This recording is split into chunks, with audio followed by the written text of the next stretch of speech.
ನಾನು last time ಕೂಡ gun licence ಬಗ್ಗೆ ಇದು ಮಾಡಿದಾಗ ಹೇಳಿದ್ವಿ, ನಾವು ಒಂದು ಆನ್ಲೈನ್ ಸಿಸ್ಟಮ್ ನ ಮಾಡ್ತಾ ಇದೀವಿ. ಅದರಲ್ಲಿ 60 ದಿನದೊಳಗಡೆ ನಾವು ಕ್ಲಿಯರ್ ಮಾಡಿ ಕೊಡ್ತೀವಿ ಅಂತ. ಜಸ್ಟ್ ನಮ್ಮ ಮಾಹಿತಿಗೆ ಇವಾಗಲೇ ನಮ್ದು ಆನ್ಲೈನ್ ಸಿಸ್ಟಮ್ ಆನ್ಲೈನ್ ಆಗಿದೆ. ಇಷ್ಟು ದಿನ ಟೆಸ್ಟಿಂಗ್ ಅಲ್ಲಿ ಇತ್ತು, 15 ರಿಂದ 20 ದಿನ. SP ಅವರಿಗೆ ಒಂದು ಲಾಗಿನ್ ಇರುತ್ತೆ, DFO ಅವರಿಗೆ ಒಂದು ಲಾಗಿನ್ ಇರುತ್ತೆ, ಮತ್ತೆ ಮುಖ್ಯವಾಗಿ ನನಗೆ ಒಂದು ಲಾಗಿನ್ ಇರ್ತದೆ ರೆವೆನ್ಯೂ ಇದರಿಂದ. ಸೊ ಬರೋ ಒಂದು ದಿನಗಳಲ್ಲಿ ನಮ್ದು ಎಷ್ಟು ಅರ್ಜಿಗಳು ನಮಗೆ ಬಂದಿದೆ, ಎಷ್ಟು ಅರ್ಜಿಗಳು ಯಾರ್ಯಾರಲ್ಲಿ ಪೆಂಡಿಂಗ್ ಇದೆ ಅಂತ ನಮಗೆ ಆನ್ಲೈನ್ ಅಲ್ಲೇ ಗೊತ್ತಾಗುತ್ತೆ.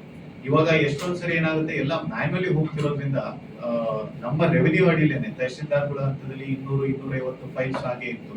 ನಾವು ಕೇಳಿದಾಗ ಅವರಿಗೆ ಆ ಫೈಲ್ಸ್ ಇದೆ ಅಂತ ಗೊತ್ತಾಗುವಂತ ಒಂದು ಪರಿಸ್ಥಿತಿ ಇತ್ತು. ಸೊ ಇದೆಲ್ಲದನ್ನು ಕೂಡ ಯಾರು gun licence holder, especially renewal ಮಾಡ್ಬೇಕಾಗಿರುವಂತವ್ರಿಗೆ ಯಾವುದೇ ಒಂದು ರೀತಿ ತೊಂದರೆ ಆಗ್ಬಾರ್ದು. ಅವರ ಒಂದು ಸೇವೆನ, ಅವರಿಗೆ ಕೊಡುವಂತ ಸೇವೆನ ನಾವು ಆ ಒಂದು ಸಮಯದಲ್ಲೇ ಕೊಡ್ಬೇಕು ಅಂತ ಹೇಳಿ ಈ ಆನ್ಲೈನ್ ಸಿಸ್ಟಮ್ ನ ಮಾಡಿದೀವಿ. ಇನ್ನ ಬರುವ ದಿನಗಳಲ್ಲಿ ಈ ಮೇ ಎಂಡಷ್ಟೊತ್ತಿಗೆ ನಮ್ದು ಪೂರ್ಣಗೊಂಡು ಅದರಲ್ಲಿ ಆಗುವಂತದ್ದು.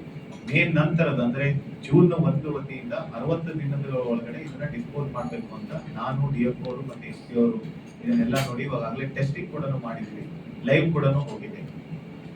ಎಷ್ಟು ನಮ್ಮ ಮಾಹಿತಿ ಕಮಿಷನರೇಟ್ ಸೆಪರೇಟ್. ಕಮಿಷನರೇಟ್ ಇದು ನಾನು ಇದು ನೋಡೋದಿಲ್ಲ, ಯಾಕಂದ್ರೆ ಇದು ಮುಖ್ಯವಾಗಿದ್ದಂತ ನಮ್ಮಲ್ಲಿ ಅಂದ್ರೆ ರೂರಲ್ ಇದು ಇರುವಂತದ್ದು.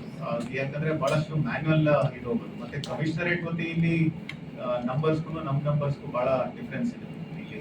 ಸೊ ನಮ್ದು ಜಾಸ್ತಿ ಇರೋದ್ರಿಂದ ನಮ್ಮ ಈ ಒಂದು ಅವಕಾಶ ನಾವು ಮಾಡ್ಕೊಡ್ಬೇಕಾಗ್ತದೆ. ಮತ್ತೆ ಎಷ್ಟೊಂದು ಏನಾಗಿತ್ತು, ಕಾರಣಾಂತರಗಳಿಂದ 2-3 ವರ್ಷದಿಂದ ಅದು ಫೈಲ್ ಮೂವ್ ಆಗಿರ್ಲಿಲ್ಲ. ಯಾಕೆ ಮೂವ್ ಆಗ್ಲಿಲ್ಲ ಅಂತ ಹೇಳಿ ಯಾರಿಗೂ ಕಾರಣ ಕೂಡ ಗೊತ್ತಿಲ್ಲ. ನಾನು ಹೇಳಿದ್ದು ತಾಲೂಕು ಅಂತ. ಸೊ ಅದಕ್ಕೇನೆ ಯಾವ್ಯಾವ ತಾಲೂಕಲ್ಲಿ ಎಷ್ಟು ಪೆಂಡಿಂಗ್ ಇದೆ ಅಂತಾನೂ ಕೂಡ ನಮಗೆ ಮಾಹಿತಿ ಕರೆಕ್ಟ್ ಆಗಿ ಸಿಗ್ತಾ ಇರಲಿಲ್ಲ. ಇವಾಗ ಇದನ್ನ ಎಲ್ಲ ನಾವು ಟೆಸ್ಟಿಂಗ್ ಮಾಡಿ ಯಾವ ಹಂತದಲ್ಲಿ ಮೆಥಡ್ ಸಿಂಪಲ್. ಈಗ ಒಂದ್ಸರಿ ಅರ್ಜಿ ಕೊಟ್ರೆ ನಾವೇನು ಈ ಆಫೀಸ್ ಮಾಡ್ತೀವಿ ಅದನ್ನ ಈ ಒಂದು ಆನ್ಲೈನ್ ಅಲ್ಲಿ ಮಾಡ್ತೀವಿ. ಈ ಆನ್ಲೈನ್ ಅಲ್ಲಿ ನಾವು ಒಂದ್ಸರಿ ಅರ್ಜಿ ಎಂಟರ್ ಮಾಡ್ತಿದ್ದಂಗೆ DFO ಅವ್ರಿಗೂ, SP ಅವ್ರಿಗೂ ಮತ್ತೆ ನಮ್ಮ ರೆವೆನ್ಯೂ ಇದು ತಹಸೀಲ್ದಾರ್ ಅವ್ರಿಗೆ ಮಾಹಿತಿ ಹೋಗ್ತದೆ. ಅವ್ರು ಒಂದ್ಸರಿ ಲಾಗಿನ್ ಆದ್ರೆ 30 ದಿನ ದಾಟಿರುವಂತದ್ದು ಎಷ್ಟಿದೆ, 60 ದಿನ ದಾಟಿರುವಂತ ಎಷ್ಟಿದೆ ಅಂತ ಮಾಹಿತಿ ಸಿಗುತ್ತೆ.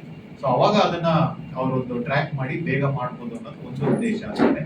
So this is basically tracking system ಅಷ್ಟೇ. ಇದರಲ್ಲಿ ನಾವೇನು ಅಪ್ರೂವಲ್ ಅಥವಾ ಇದನ್ನ ಏನು ಮಾಡೋದಿಲ್ಲ. ಅಪ್ರೂವಲ್ ಎಲ್ಲ ನಮ್ಮ ಈ ಆಫೀಸ್ ಇಂದಲೇ ಆಗುತ್ತೆ.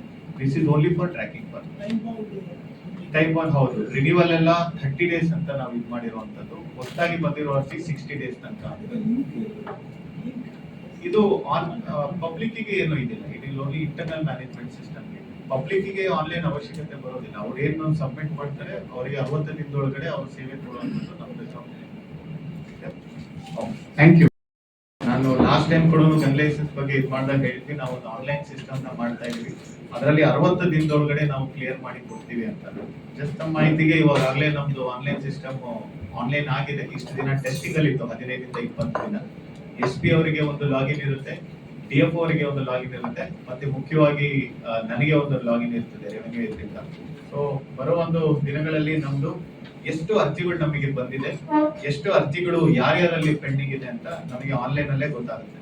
ಇವಾಗ ಎಷ್ಟೊಂದ್ ಸರಿ ಏನಾಗುತ್ತೆ, ಎಲ್ಲ ಮ್ಯಾನ್ಯುವಲಿ ಹೋಗ್ತಿರೋದ್ರಿಂದ ನಮ್ಮ ರೆವೆನ್ಯೂ ಅಡಿಲೇನೆ ತಹಶೀಲ್ದಾರ್ಗಳ ಹಂತದಲ್ಲಿ 200-250 ಫೈಲ್ಸ್ ಹಾಗೆ ಇತ್ತು. ನಾವು ಕೇಳಿದಾಗ ಅವರಿಗೆ ಆ ಫೈಲ್ಸ್ ಇದೆ ಅಂತ ಗೊತ್ತಾಗುವಂತ ಒಂದು ಪರಿಸ್ಥಿತಿ ಇತ್ತು. ಸೊ ಇದೆಲ್ಲದನ್ನು ಕೂಡ ಯಾರು gun licence holder, especially renewal ಮಾಡ್ಬೇಕಾಗಿರುವಂತವ್ರಿಗೆ ಯಾವುದೇ ಒಂದು ರೀತಿ ತೊಂದರೆ ಆಗ್ಬಾರ್ದು. ಅವರ ಒಂದು ಸೇವೆನ, ಅವರಿಗೆ ಕೊಡುವಂತ ಸೇವೆನ ನಾವು ಆ ಒಂದು ಸಮಯದಲ್ಲೇ ಕೊಡ್ಬೇಕು ಅಂತ ಹೇಳಿ ಈ ಆನ್ಲೈನ್ ಸಿಸ್ಟಮ್ ನ ಮಾಡಿದೀವಿ. ಇನ್ನ ಬರುವ ದಿನಗಳಲ್ಲಿ ಈ ಮೇ ಎಂಡಷ್ಟೊತ್ತಿಗೆ ನಮ್ದು ಪೂರ್ಣಗೊಂಡು ಅದರಲ್ಲಿ ಆಗುವಂತದ್ದು. ಮೇ ನಂತರದ ಅಂದ್ರೆ ಜೂನ್ 1 ವತಿಯಿಂದ 60 ದಿನದ ಒಳಗಡೆ ಇದನ್ನ ಡಿಸ್ಪೋಸ್ ಮಾಡ್ಬೇಕು ಅಂತ ನಾನು, DFO ಅವರು ಮತ್ತೆ SP ಅವರು ಇದನ್ನೆಲ್ಲ ನೋಡಿ ಇವಾಗಲೇ ಟೆಸ್ಟಿಂಗ್ ಕೂಡ ಮಾಡಿದ್ವಿ, ಲೈವ್ ಕೂಡ ಹೋಗಿದೆ. ಎಷ್ಟು ನಮ್ಮ ಮಾಹಿತಿ ಕಮಿಷನರೇಟ್ ಸೆಪರೇಟ್. ಕಮಿಷನರೇಟ್ ಇದು ನಾನು ಇದು ನೋಡೋದಿಲ್ಲ, ಯಾಕಂದ್ರೆ ಇದು ಮುಖ್ಯವಾಗಿದ್ದಂತ ನಮ್ಮಲ್ಲಿ ಅಂದ್ರೆ ರೂರಲ್ ಇದು ಇರುವಂತದ್ದು. ಯಾಕಂದ್ರೆ ಬಹಳಷ್ಟು ಮ್ಯಾನ್ಯುವಲ್ ಇದು ಹೋಗೋದು. ಮತ್ತೆ ಕಮಿಷನರೇಟ್ ವತಿಯಲ್ಲಿ ನಂಬರ್ಸ್ಗೂ ನಮ್ಮ ನಂಬರ್ಸ್ಗೂ ಬಹಳ ಡಿಫ್ರೆನ್ಸ್ ಇದೆ ಇಲ್ಲಿ.